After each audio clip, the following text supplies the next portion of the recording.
So folks, we're not quite at Arthur's Pass yet. We will stop briefly before Arthur's Pass as we attach engines to the front. So when we are at the second stop, when we pull up to the platform, it's your one chance for a stretch of the legs, but please don't wander away. Don't walk onto the tracks or in front of other trains. There's a lot of train movements around here, and they do move without warning. There's no toilets on the platform here.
I'm now in the town of Greymouth, which was a 5-hour train ride on the TranzAlpine with some beautiful views that you've just seen in the video. And I'm now going to go wander and see what I find in the town, and we'll be trying to figure out how to get from here to a couple of the neighboring towns without a car if possible, to see some of the greenstone and also what they call the pancake rocks. I'm only used to California being known as a gold rush place, so I've been kind of intrigued how New Zealand also has its own gold rush is. I'm not sure if I mentioned before, but the tourist office in New Zealand, they're all called eyesight, so that's where I'm off to next. My first lesson for anyone coming to Greymouth, at least during COVID, is that the tour companies are all running fewer services, including the bus company. So it looks like I'm not going to be able to get to where I want to go without staying overnight or paying lots of money. There's also a single supplement so on most of the tours. So we'll see what I end up doing. In the meantime, this is quite pretty.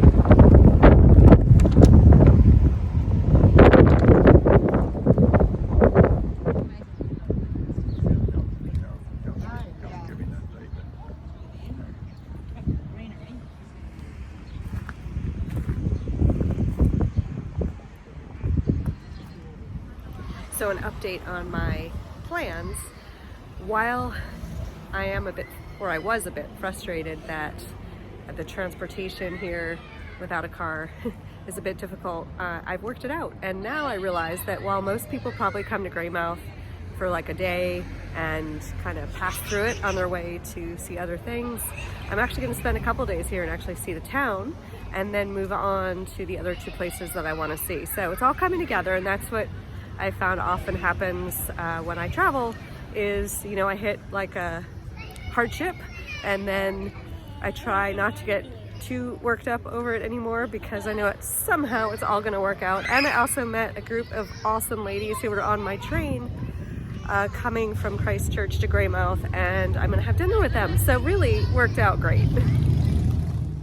I'm going to walk around Greymouth and go to the beach where I understand there is greenstone to be seen, in its natural habitat, and possibly dolphins. And right now I just found this kind of coal mining, I don't know, it's like a park that has remnants of the gold rush, and it's kind of cool. So I'll show you a little bit of that and the beautiful view from here.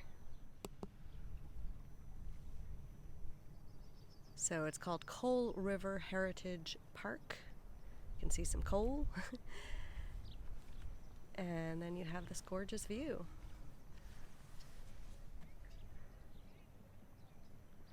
And today I am actually going to walk all the way down to the end there on the left.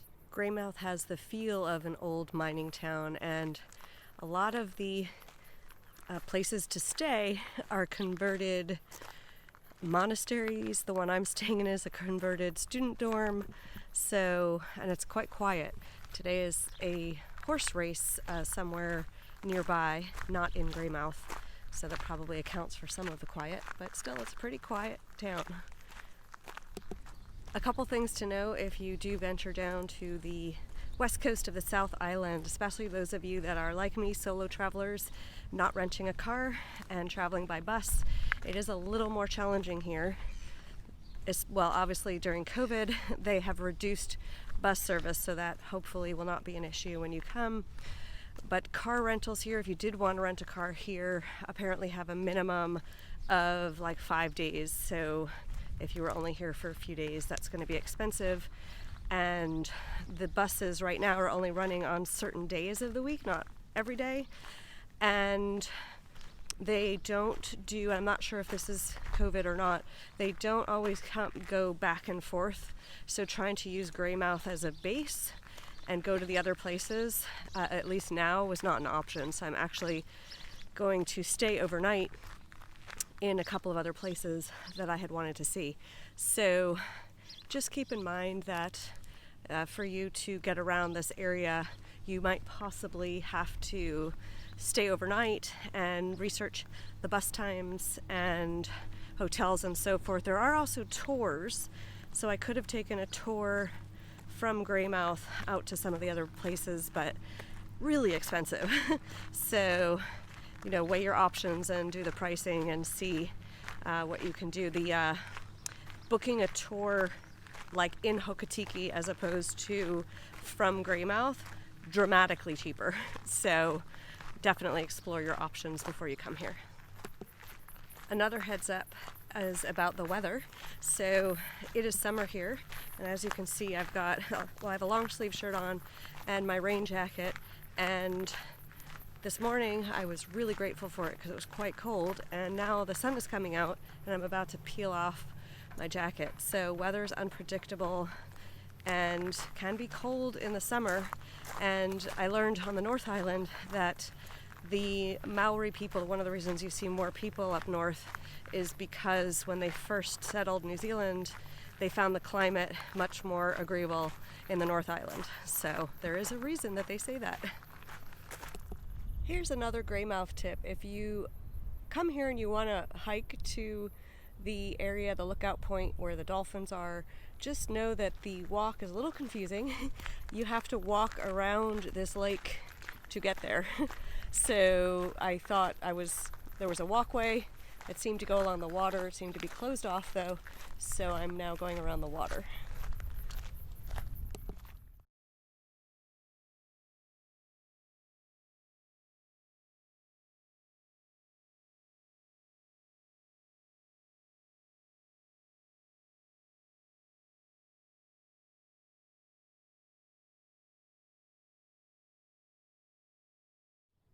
Talk about weather changes. The sun has made an appearance and I'm wearing my hat, and now I'm even hot in my long sleeve shirt.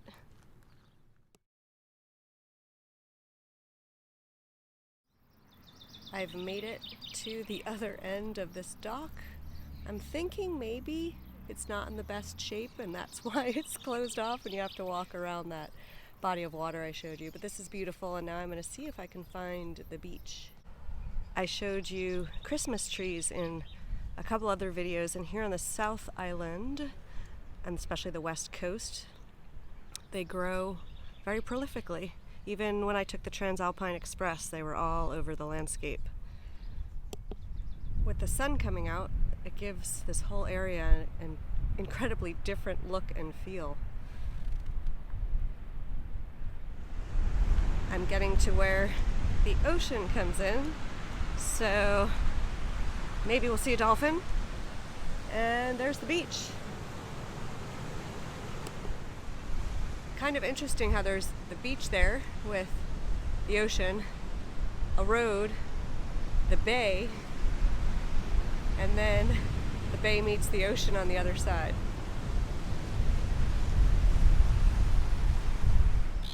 There's something you don't see every day.